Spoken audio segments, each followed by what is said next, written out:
Electronic transit visa নিয়ে নতুন সিদ্ধান্ত নিয়েছে সৌদি আরব। দেশটি জানিয়েছে এই ভিসায় সীমাবদ্ধতা আরোপ করা হয়েছে, ফলে 18টি দেশের নাগরিকরা এই সুবিধা পাবেন।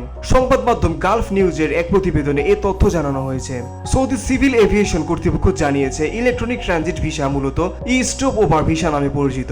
এই ভিসার আওতা সীমিত করা হয়েছে। এখন থেকে শুধুমাত্র নির্দিষ্ট 18টি দেশের নাগরিকরাই এই ভিসা পাওয়ার যোগ্য বলে বিবেচিত হবেন। মিশরের সংবাদ মাধ্যম কায়রো 24 এর এক প্রতিবেদনে বলা হয়েছে, নতুন নীতিমালা অনুযায়ী এই স্টপ ওভার ভিসা কেবল গ্রুপ এ এর অন্তর্ভুক্ত দেশগুলো থেকে আগত কিংবা সেসব দেশে গমনরত যাত্রীদের জন্যই প্রযোজ্য হবে।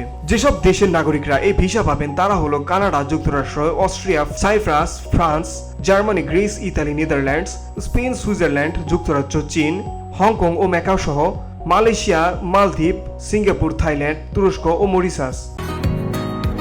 বসুন্ধরা, উত্তরা, বনশ্রী, কুড়িল ও বাড্ডা সহ রাজধানীর বিভিন্ন স্থানে অভিজাত ও অত্যাধুনিক মানের ফ্ল্যাট কেনার এক নির্ভরযোগ্য প্রতিষ্ঠান প্লেজেন্ট প্রপার্টিজ লিমিটেড।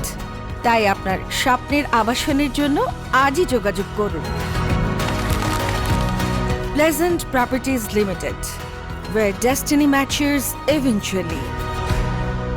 একটি সূত্র জানিয়েছে এই সুবিধা শুধু তাদের জন্য প্রযোজ্য যাদের ফ্লাইট নির্ধারিত দেশগুলোর মধ্যে কোনো একটি থেকে শুরু হয় বা শেষ হয়, অর্থাৎ যাত্রা শুরু বা গন্তব্যস্থল হতে হবে এই তালিকাভুক্ত 18টি দেশের যে কোনো একটির মধ্যে। সৌদি এয়ারলাইন্স জানিয়েছে এই সুবিধার জন্য যাত্রীদের অবশ্যই তালিকাভুক্ত দেশের কোনো একটিতে প্রবেশ করার জন্য বৈধ ভিসা থাকতে হবে এবং সেই ভিসাটি ব্যবহার করে পূর্বে অন্তত একবার ওই দেশ ভ্রমণ করতে হবে।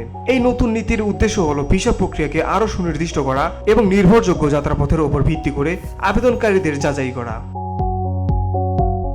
Beauty Bangla news desk.